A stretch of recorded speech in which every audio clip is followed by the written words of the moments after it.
Chess YouTube, Daniel Naroditsky, he just shattered Magnus Carlsen's brain by inventing a brand new chess move. And this move is, I'm calling it the triple piece sacrifice, sacrificing not just one piece, not two pieces, but three different pieces in the same move. All right, in the game, Daniel playing as white opens 1e4, best by test, and Magnus 1c5, the Sicilian Defense. Now from here, Daniel playing c3, the Alapin variation. All right, a decent sideline. Magnus knight f6, pressuring the pawn on the e4 square. So far, so good. e5 attacks the knight on f6. It's got to go somewhere. It goes to d5. Then we have knight f3, and then finally e6. Now from here, Daniel d4, achieving a very strong pawn center, but of course black here has plenty of counterplay. He's going to go knight c6, he's going to go d6, maybe queen to a5 or b6 or c7. He's going to get plenty of counterplay, but overall, white here so far in this game certainly is at least a little bit for choice. All right, Magnus here playing as black. We trades on d4, c takes d4, we have c takes, and then b6.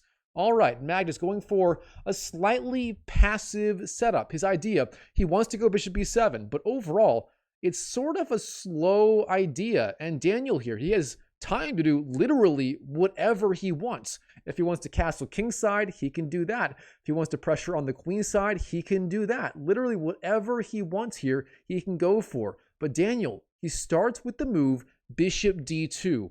A very subtle idea. The point is, he wants to go knight c3 here. However, he doesn't want to give black the option of trading on c3 and damaging his pawn structure after b takes c3. Therefore, he defends c3 with the bishop, setting up knight c3 without damaging his pawn structure. All right, fair enough. Black, bishop b7, then knight c3, bishop e7, bishop d3. So far, so good. Both sides playing very, very standard stuff. Both sides bringing out these two bishops, setting up short castling like this and like this. Very typical stuff.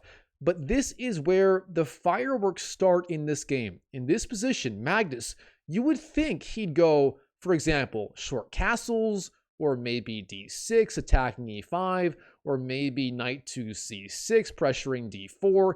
You know, like typical moves that most players would consider in a, game like this. But Magnus, this guy is anything but typical. Here he plays the move knight to b4. Okay, ultra aggressive. The idea, obviously, is attacking d3, but beyond that, he's also pressuring f3. If black can trade on f3 and damage white's pawn structure, that would be a huge achievement. All right, first of all, that bishop, it's got to be defended. So, Daniel here, bishop b1 is the move. Actually, a very strong idea.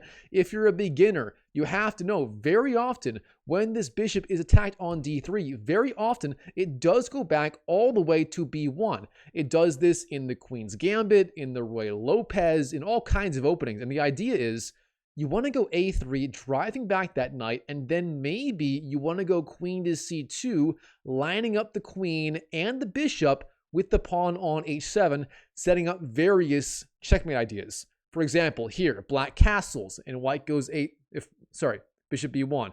For example, if black were to castle, and white were to go a3, driving it back, and black goes back, and white goes queen c2, all of a sudden, the queen and the bishop are lining up on h7, and black's in a lot of trouble. So, that is sort of the idea behind bishop b1.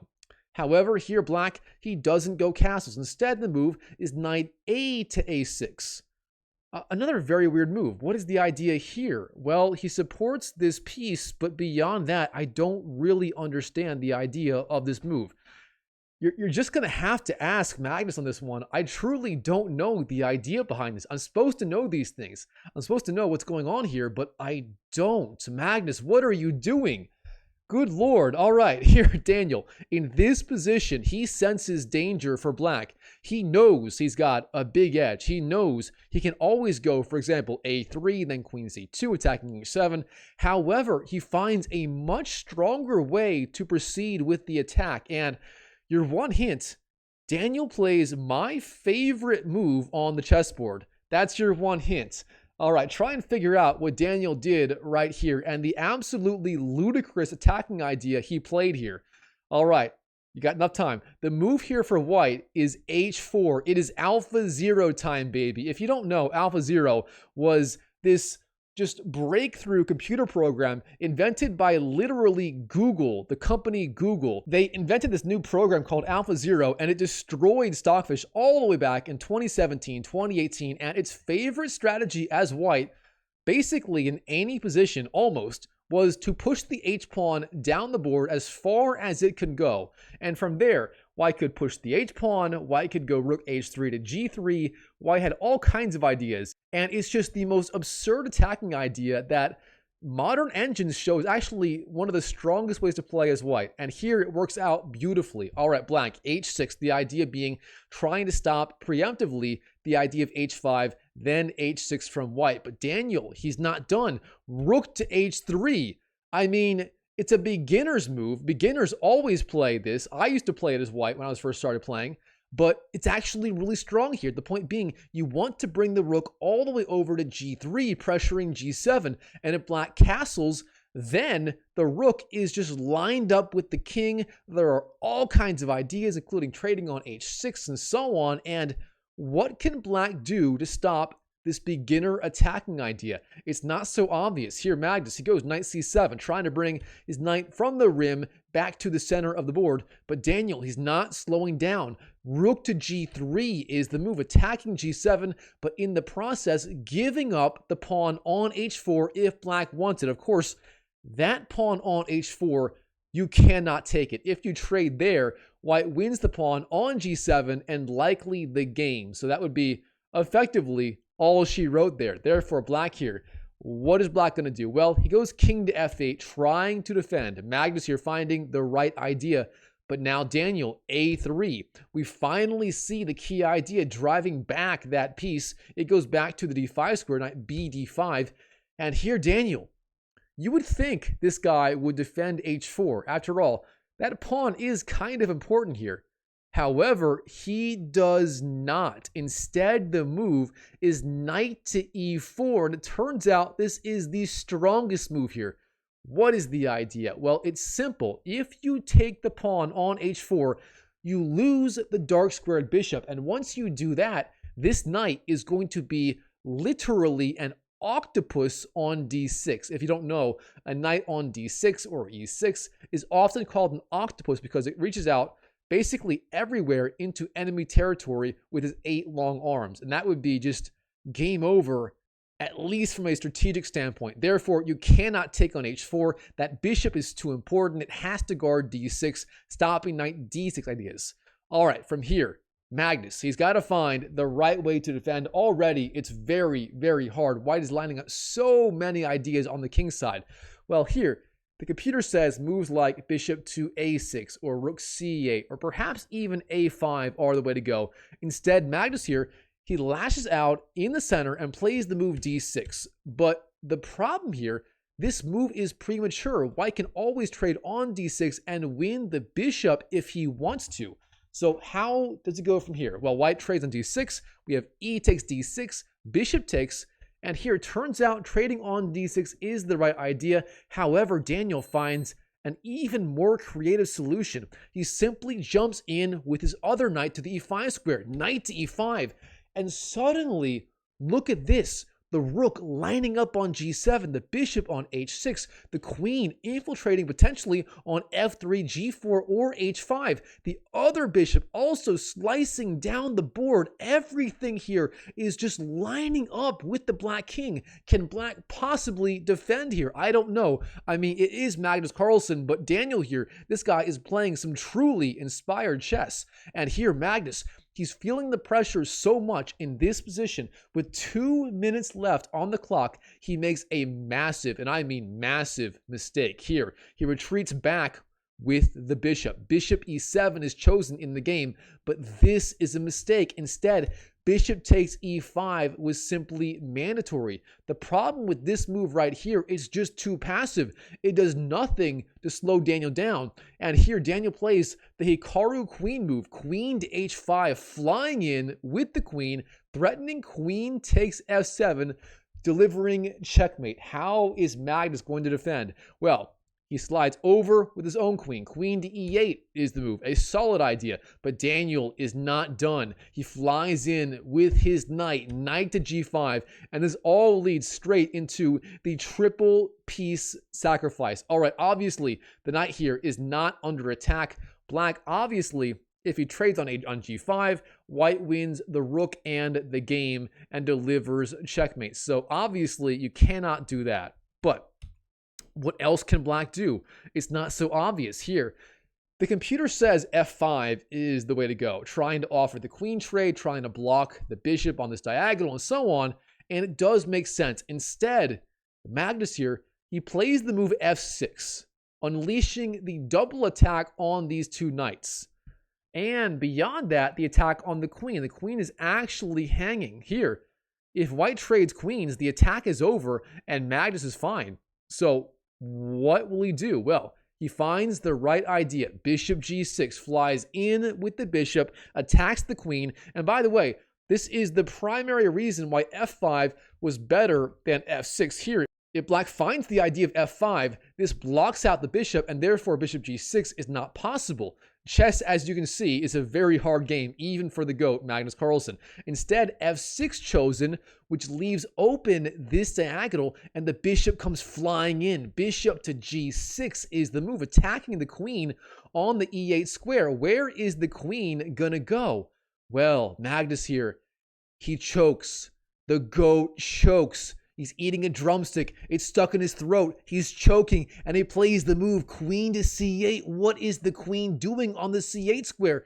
Maybe it defends e6, but that's pointless because here Daniel, he finds the inspired move. He plays the unthinkable triple piece sacrifice all at once. Bishop to f5. Daniel Naroditsky, the speed demon, literally inventing a brand new chess move. I've never seen this move played ever. I've never, ever seen a triple piece sack like this. I'm calling this, well, we do need a fitting name for this new category of move. And to me, this is like Daniel just frying Magnus Carlsen's brain on like a frying pan, like in my kitchen right back here. So I'm going to call this a scintillating move.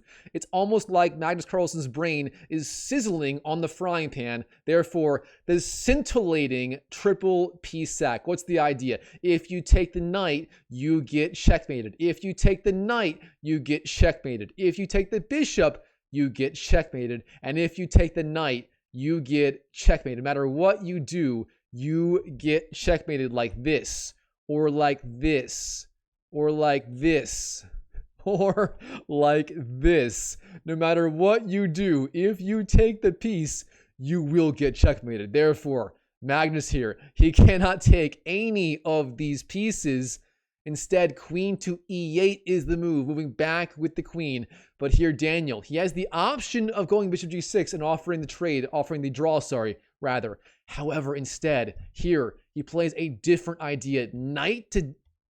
Different idea. He plays the move knight to d7, jumping in, delivering the check. The point being, if you take the knight, it's checkmate on the spot. By the way, he missed a slightly better idea, which would have been here, knight takes e6. That is the winning idea, but knight d7 also good enough in this game. So knight d7 hits the king. You can't take it. Then queen to f7 delivers the scintillating checkmate. However, king g8 is the move. The game goes on for now, and here Daniel finds the key idea. The queen sacrifice. Knight takes e6, giving up the queen on the h5 square. What is the idea behind this? It's simple. If you take the queen, you get checkmated on the spot. Oh my goodness. Praise the good Lord above for this game right here. I mean, comment a Jesus down below to praise the good Lord for this incredible game right here. My goodness. All right, Magnus, he tries to defend. G5 is the move here. But Daniel, bishop g6, and this is all she wrote. There is nothing stopping, for example, the queen hightailing out of there, then bishop f7, followed by bishop queen g6, and so on. And white is going to win the game like this: queen c8, bishop f7, king to say h7, and queen g6 will be checkmate. So Daniel in this game being rewarded for his triple piece sacrifice, followed by, let's see, where was it? Right here, where was the queen sack? He played the queen sack, didn't he? Right here, the queen sack, knight takes e6, giving up the queen as well. What an absurd game. As you can see, live take right here, but really incredible stuff. All right, Chess YouTube, hope you enjoyed this video. If you did, comment down below. What do you think of Daniel's scintillating triple piece sack followed by the queen sack? And by the way, if you want to play some scintillating chess like this, maybe not quite on this level, maybe not quite the level of frying Magnus Carlsen's brain on a frying pan like in my kitchen right back here, but still some pretty good chess. If you want to play like 1000 ELO, 1500 ELO, even, God forbid, 2000 ELO chess, I can help you out. I have a free chess community with free courses and so on. You can DM me directly. And by the way, in that community, I'm also offering a one-on-one program. I currently have 10 total slots for my new program. I have 2 filled right now. By the way, there are 8 left. If you want to work directly with me and reach your chess goals literally as quickly as possible. And by the way, I just had my first coaching call today with my first client, and this guy, he is going to be 300 ELO points higher in 3 months. I guarantee it. The proof will be posted in my community in 3 months. So anyways, if you want results like that, if you want to gain 100, 200, 300 ELO points in a very short period of time and learn directly from me, join my community. I'll send you a DM and we can talk about it. Even if you don't want to do that, my community is where you want to be if you want to improve. So check it out. The link's down below in the description and in the pinned comment. So that is all for today. And as always, I wish you the best of luck in your chess improvement journey in 2025 and beyond. And I'll see you in the next video.